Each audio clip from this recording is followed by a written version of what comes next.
Welcome back to the Fly Pal podcast. I'm your host, Maya. And I'm Itana. We're so glad you're tuning in for another episode. Today's guest is all the way from Georgia, USA. She is a commercial multi-engine pilot and currently working towards her certified flight instructor rating.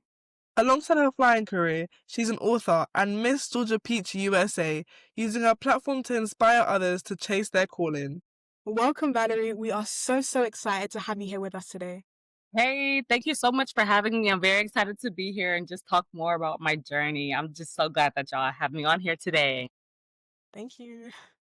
Valarie, please take a moment to introduce yourself further and walk us through how your passion for flying began. Okay, so yes, like they said, my name is Valarie Wylly. I'm also a college student majoring in aviation management and science. And I should be graduating in May of 2026 if everything goes right. Hopefully it will. Congratulations. That's amazing. Thank you. Thank you. Also, I love Jesus Christ. I just like to mention that because that is Amen. a part of who I am. And I started aviation. Really, it wasn't my dream. So I went to college at Savannah State in 2019. I took a semester off, and I was working at the Atlanta airport, and that was the best job I ever had. I loved it. And I saw so many pilots coming in. I worked there for a year, 5 days a week, 8 hours a day. And I saw probably one Black pilot and one female pilot. And then the female pilot, she wasn't a Black woman, but I saw these pilots. So it was like, wow, there's really a need for more of women in aviation. I didn't even know that. Honestly, I never thought that pilot or aviation was something that I could do. Because as a woman, we don't really think of like the heavy lifting. We're like, but so after I went to college, I didn't like my major. It was like mass communication, and because I wanted to be like a journalist, but I didn't enjoy it. And then I came home and I was like, I'm not going to go back. My dad was like, have you ever thought of being a pilot? And I'm 19 years old. I've never thought of being a pilot, but I was still like, sure, let's do it. So I started researching schools, and then I found Middle Georgia State University, which is where I started. And I took a discovery flight there, and then from there, my dreams was sealed. Like, it was so much fun. I just felt the adrenaline rush, and I just had the time of my life, just going up and just enjoying the skies. And I was like, Dad, yes, I love this. This is exactly what I want to do. And I didn't even know at the time, but he wanted to do it when he was younger, when he was in the military, but he couldn't, because back then when he wanted to do it, you had to have 20/20 vision, and he doesn't. So he wasn't able due to, medical restrictions. So he asked my brother, and my brother didn't want to do it. And then he asked me, and I was like, yeah, that sounds awesome. And it's one of the best decisions I've ever made. Wow, that's amazing. Thank you so much for sharing that with us. So you mentioned that your dad wants to be a pilot previously. How was that, your first flight, knowing that you were taking off for both of you, not just you, but also your dad also? How did that feel for you? Well, when I first took my discovery flight, I mean, I kind of knew that my dad wanted to be a pilot, but I didn't know to the extent. So honestly, after I took the first flight for me, it was sealed that I wanted to do this for me, not that he wanted to do it. But as I started to do it, I saw more and more that he was like, "Yeah, I just love that you're doing this." And even after I get my CFI license, he's going to be my first student, so that's going to be pretty cool. That's amazing. Wow, now, that's so now he can cool. fly. Yeah. That must be so amazing for the both of you to fly with each other, especially being his daughter, flying with your dad. That must be so amazing. Yes, Wow. I've flown with him before. We've flown before, but teaching him is gonna be different. My dad's Yeah. kind of stubborn, so I'm gonna have to get him together. Wow, that's so cool. So cool. That's actually Thanks. like a full circle moment. Yes, Literally. it's gonna be. I'm excited. That's why I'm trying to hurry up, get in there, study. It's a lot to study, though. It is. Mm. Yeah, your dad must be very proud of you. Yeah, he is. He brags a lot. He does. I can imagine. He tells everybody. Yeah. So, as a Black woman in aviation and a pageant title holder, you're redefining what a pilot looks like. How do people usually react when they find out you're both Miss Georgia Peach USA and a commercial pilot? And how do those two worlds complement each other for you? Okay, so with how do they react? Usually people never believe me when I tell them I'm a pilot. They're like, no, no, like I have to pull up my Instagram. And so they're like, whoa, that's you. And so they don't believe it usually. But when it comes to like the pageant, they're more like, okay, I can see that. But I'm Mm. like, yeah, this is the piloting came first. And then after that, I was like, I wanted to use my platform to show like more women that you can beauty and grit. It could coexist, you know? So I like to share with that. And I've also been going to like elementary schools because my mom's an elementary school teacher. And I'll go and I talk to the young girls there and the young boys too, because they all need some guidance. So usually it's like they're like, they don't believe me, and then I got to convince them, which I don't mind doing because it is pretty cool and it's not something you see every day. And most of them, they usually say, "Wow, you're the first woman pilot I've ever seen, I ever met." And I'm like, "Yeah, that's you." I get that like every single time. They're like, "I've never met another female pilot." So Wow, and how is it going into schools for you to, like, inspire the next generation and share your aviation journey with the primary school students? How is that? yeah, I love it. I love going to talk to children, and especially because when I was in elementary school, I never met any pilot, not female pilot, not man pilot. I never met any type of pilot. So when they see me, they're like, "Oh, she's a pilot and she's a woman," and it, like, you know, if they can see it, they can be it. So that's how I Awesome. like to think when I go and I tell them about it. They're like, "Oh, snap, this is another option or another career choice." And even some of them, after meeting me, they're like, "Oh, I want to be a pilot." So I feel like Oh, it really that's instilled cool. something in them, which it's awesome. Yeah, I Oh, love it. that's amazing. How did you pay for all of this? Just a quick How do question. I pay? Daddy's money. Oh, yeah, my dad, he's a retired military veteran, and Okay, yeah.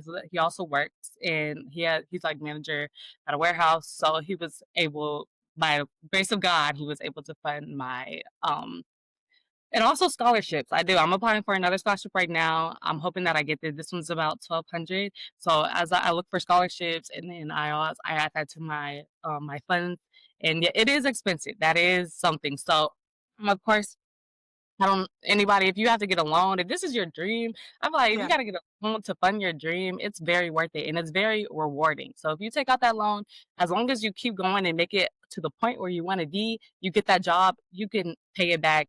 And I would say probably I mean, if you keep going to become a captain, all that good stuff, it's easy to pay back. It's no nothing huge. How long has it taken you so far? So I would say my first discovery flight, I did that in 2019. And that's when I was going to do it in college at Middle Georgia State University. So I was there, but they don't let you fly until you've been in school for 2 years. But me, I didn't have much patience. And I was like, no, I want to do faster. So I stopped flying. So that was like from 2019 to 20, I would say, well, because COVID stopped a lot of flying too, but we'll skip over that. In like 2022, that's when I was like, yeah, I want to go to a fast paced flight school. So that's when I left Atlanta and I went to Florida, Merritt Island, Florida, and I joined a fast paced flight school. And I was there from 2023 until this year in May 2025 in May. And I did my private all the way to my commercial in about 2 years. But honestly, it wasn't supposed to take that long. It took me longer than I was the last person to finish in my class. So yeah, it took me a bit longer than others, and that's also why you can't compare your journey to others. Mm. Because if I started to do that, I would have got real sad, and I probably wouldn't have finished. Because it was instrument that took the most. Instrument is not easy. It's very difficult. And then honestly, it was a lot of people there from the UK, so I got to know a lot of them. And because they would come from that flight school, had people. Honestly, I was like the only American at the flight school, and it was in America. So Yeah, I mean, weather in the UK is not that great, so it makes sense that a lot of people from the UK are going to America or Florida or Georgia to fly. mhm. That makes so much sense. Yeah. But on the flip side, what are some of the challenges or barriers that you've had to overcome in your aviation journey, and how did your mindset or faith help you push through them? Yeah, that's a great question. But like I was just saying, like since I was the last to finish in my class, like it was a big old class, probably about maybe 20 of us, maybe less, maybe 15. So private pilot, that one was it was nice. It was easy. I was understanding everything because it's like a love for aviation. If you love aviation, you can learn private pilot, you'll have fun. But then we got to instrument, and instrument was like learning a new language. And it was just like so much, and I didn't really understand what was going on. And while it was taking my classmates 2 months, it took me 6. So I was really like that's when I realized that I kind of had anxiety for the first time. But of course, I'm a firm believer that be anxious for nothing and everything with prayer and repetition. Submit your request to God. Amen. So I was like in my word. I was getting myself together, practicing gratitude, and I was honestly by the time I saw everybody was done except for me, I was ready to give up. I was about to call my dad, like, "Dad, I'm coming home." Like it was very difficult. But I luckily, by the grace of God, had a excellent instructor who sometimes it seemed like he wanted to give up on me, but he didn't. So he made sure that I learned what I had to learn. And then, of course, I'm gonna be real. I actually felt that check right the first time, but I went back and did it again, and I passed. I felt on like one tiny because I was studying hard, but there was one tiny little thing, tiny little detail that I missed. And like with aviation, you can't miss tiny details, of course. So I had to come back and do that one again, which I didn't mind because I didn't know that specific information. So I did that one again, and I was like out of it. I was crying, tears, everything. Yeah, but I overcame. That was definitely a perseverance for me that I learned you do have to persevere in these specific difficulties. And like, if this is really what you want to do, there's going to be times where you feel like you want to quit, but you just got to keep going and never give up. I was gonna ask, do you pray before you fly? Of course, yes. I pray. Honestly, I pray before I do everything. So honestly, yes. But I do. I pray for a safe flight. I pray before even my ground lessons that I go in and I'll understand what my instructor is trying to teach me. I pray for supernatural wisdom, knowledge, and understanding of aviation because it is like learning another language, and it's like it is a lot to understand. It's honestly like a never ending book. There's always more to learn. Like, you know, a good pilot, they always say a good pilot is always learning. So there's always so much more information to learn. And I do. I pray before anything, everything. Yes. I pray before I pray. Like, I mean, that's really good. For Super, we actually prayed before we had this meeting as well. me too. I prayed before this too. Oh, that's so cool. Oh, wow. Oh, I love that. So y'all are so Christian and believe in Jesus. Yeah. Yes, Oh, that's exactly. wonderful. I know I was here for a reason. That's so lovely. What is the one Bible verse that you always look back at every time you're flying or at flight school? I would have to say it's Jeremiah 29:11. That one says, "For I know the plans that I have for you, declare the Lord, plans to give you hope in the future, to not to harm you." Because you know, flying is very like one mistake can end it all. That's hard to say, but it's true. You know, one tiny mistake and that could be it. And God says he has plans not to harm us. So I know that he put me in this position and he made aviation like he wants me to be in aviation. This is the plan that he has for me. So I just always keep that one in my heart for sure. I am like so glad you said that. I literally have a bracelet here that says Wow. Jeremiah 29 verse 11. Like, That's awesome. I love that scripture too. So that's so crazy. It's I'm so glad you said that. Yeah, truly. So yes, Valerie, you're currently working towards your certified flight instructor rating, CFI. What has that experience been like, and what excites you the most about teaching others to fly or teaching others in the future? Well, so far, I feel like I've been taking it kind of slow. Not because honestly, because I left the flight school in Florida because I wanted to come home because there's an airport right here near my home, and I want to be like to save some money because I was living out there in Florida in an apartment and paying the rent and also paying for flight school. So I was like, I could if I could do it at home, I'll just do it. I already have all the licenses I need. It's mainly like on you. Like you just have to like with my grounds with my instructor, I'm making my PowerPoints and making my lesson plans, and then I go and I teach him. And then if he feels like as a student he wouldn't understand it, he makes me do it again. So it's really just it's all on me. And it's like if I gotta make sure my lesson plans are in order, I gotta make sure that the student who doesn't know anything about aviation will understand what I'm teaching them. So I am taking it slow because it is a big deal, especially when it comes to aviation. You know, you have to make sure that your student really understands what's going on. And they can say that they understand, but if they really don't, then you won't really necessarily have a good lesson. But it's going kind of slow, but I don't mind it because I know like in due time I'll do everything that I have to do and my lesson plans are coming together. And I'm excited to teach. Like I used to want to be a teacher, but now it's like I technically am going to be a teacher too. So I can appreciate that. And I am excited to teach not only my dad, but hopefully when I do start teaching, there'll be others who are interested in aviation that will want to come and learn from me. So it's exciting. And in terms of your dreams for the future, do you have aspirations to go further than being a flight instructor, perhaps flying commercially or flying corporately? Or what is the dream for you in terms of your aviation journey? Yeah, so actually, I love airlines. If I do go to airlines eventually, that'll be awesome. But right now, I want to do corporate. I want to fly jets for like maybe some rich person. I want to just like, if they're like, hey, I need to go to California right now. And I'm like, bet I'm on the way. Like that's really the dream right now. But eventually after that, maybe I'll go to airlines. And I'm actually thinking also about the Air Force because I really like those really big planes. You know, my Oh, dad is a wow. vet. My Mm, brother's also in the military. So I wouldn't mind being a military pilot, but it's even more competitive in the military. So you really have to be on your P's and Q's. So that's also why I'm trying to get my college degree because you go in as a captain and then I can really have a shoe in there. So also that. And then eventually, you know, this is really big and just going off on a whim. I never really like help. I kind of want to be an astronaut. Like I want to go to space. That's so cool. What? That's just, you know, it's just like in the back of my mind. Like if it happens, mm, cool. But if it doesn't, you know, that's cool too. I mhm. thought about the same thing too. Like that would be obviously out of this world, but out of this world. That would be crazy. That would be Yeah, crazy. Oh, that's amazing. Wow. yeah. It's just one of those, you know, like, that would be so cool, like so interesting. And in terms of you becoming a flight instructor also, what would you say is the main difference between now teaching people to learn how to fly and going back to your journey of you learning how to fly? What would you say really is the difference between the two? Obviously, you're going to now teach people as opposed to learning, but what would you say really sets it apart? Yeah, I would say being the instructor that you would want is what sets it apart. Like, cause yeah, you have like those instructors who they're just there to get their 1,500 hours, and you have Yeah. the instructor that's there because they want to be there and they want you to know how to fly a plane. So I plan on really, you know, learning my students and catering to their needs because every student is different. You're not like one student may be, oh, I'm here because my dad says I have to be a pilot. And the next student is like, I'm here because this is what I want to do. So you're going to have two different courses of training for each student. So I just want to be the instructor that I would want, someone who I feel like actually cares about me and caters the lesson to my needs and tries to help me understand where I don't understand.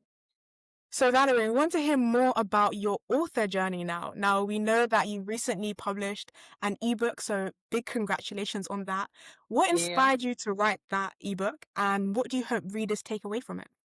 Yes, so I wrote the ebook mainly because I would get a lot of DMs asking about my pilot journey as well as how can they get into their pilot journey and just aviation questions in general. So I thought like maybe if I put it all into a book and had readers to go get the book, that would not only help me, you know, with my aviation journey to fund it a little bit, it would also give people insights and information on my thoughts and like what I would do differently and if I had to do it all over again from scratch, what would I do? So I just thought it would really help people and they would be able to figure out for themselves if this is really what they want to do. Because some people think it's what they want to do, and they get there and they're like, never mind. So yeah, I just want to kind of help. That's my whole thing. I enjoy helping people. I love to help people. So any way I can, I'll try to do that. Oh, that's amazing. I'm an author as well. I wrote a children's book. So not quite the same, but I wrote a children's book. And with that, I hoped also, like you, to use it to fund my flight training, but also to Mhm. inspire the younger generation. So it's great that you've written an ebook to kind of encourage and educate people, because obviously you're a social media influencer. We've got to mention that. But yeah, you're a social media influencer.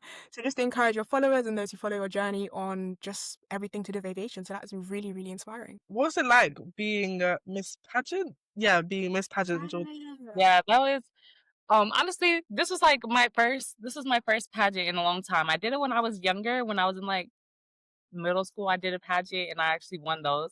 And then recently I was like, I want to try again. I want to compete again. And it was a lot of fun. Like when you're there, it's like a lot of the women, it's so empowering just to be in that space with these other people. And then walking out on the stage, it really feels like it's just a lot of fun in my opinion. And then getting all made up and dolled up. It's fun and it's another way that you can show women what they can do. And like Yeah. there's so much more to just the normal. Like there's Mhm. more. I love that. Oh my gosh, that's really cool. I was like, Miss Georgia Hey. Peach. That is incredible. Yeah, but I might do it again in a couple years, do another competition. But like it's a lot of work. It is.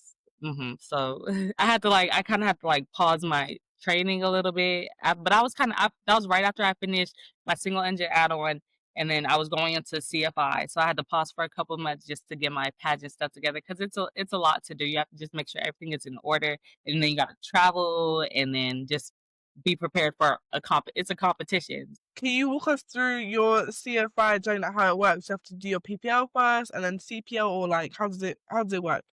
Yeah, so to get to CFI, you have to have your private pilot's license, and you don't have to have your instrument license, actually. It helps. Oh, actually, wait, do you have to have your instrument? I would say actually yes, you have to have your instrument because without your instrument, you can't travel over 50 nautical miles or at night. So when you're a CFI, you have to travel at night. So you do need your instrument, and then you need your commercial, just single engine. You don't need your multi-engine, but you do need your single engine. And then for CFI, there's actually not an hours requirement. So you can, after you get your commercial, which you need about 250 hours, you can go straight into CFI. And if you could do it in 3 hours, it's done in 3 hours. But yeah, I plan on taking about 10 so I can take my time with it. And then it is a lot because you have to go through the entire CFI ACS and go through every single lesson that you learned since a private pilot. You have to be able to teach that back to them. It's not to say that you have to have it all memorized, but because you can make PowerPoints and you're allowed with most DPEs, I'm sure they will allow you to use your PowerPoints, but they're not going to have you like reading off of it. So you do need to have some form of knowledge, or if you don't know, you need to know where to find that information. So you're basically becoming a teacher. You're making your own lesson plans. You're catering it to each one of your different students, and if they don't understand, you're going to have to go back and find another way to rephrase it to help them to understand. And then it's a whole nother ballgame when you get in the plane because now you're in the right seat instead of the left seat. And you just got to make sure your student isn't touching all these buttons and clicking on the wrong thing. And if they do click the wrong thing, you got to know how to like get the plane back into the correct Yeah. configuration. So it's going to be a different task, but I'm excited for it. And what's one thing you wish you would have known, or what's one thing you wish you would have thought about before you embarked on your aviation path? And also, what's one piece of advice you would give to aspiring pilots to consider before uh, embarking on their aviation journey? Yes, that's a really good question. So one thing that I wish I would have done, that I wish I would have known before, is that what you said? Yes, like one piece of advice you would tell yourself when you My first started. I would say I was like go deeper into details. Actually, like details is very important. And then don't compare your journey to others. And like let me think because that's a really good question. It's an important question. Like when you're doing your aviation journey, you need to just focus. You don't need to worry about what's happening in the world or the distractions. This is like because it's a very short sacrifice for a lifetime of fun. So if you the faster, like it's not about how fast you get it done, but of course we trying to get to the airline, to the corporate. We're all trying to get there. So it's like the better you focus, the easier that it'll be in the long run.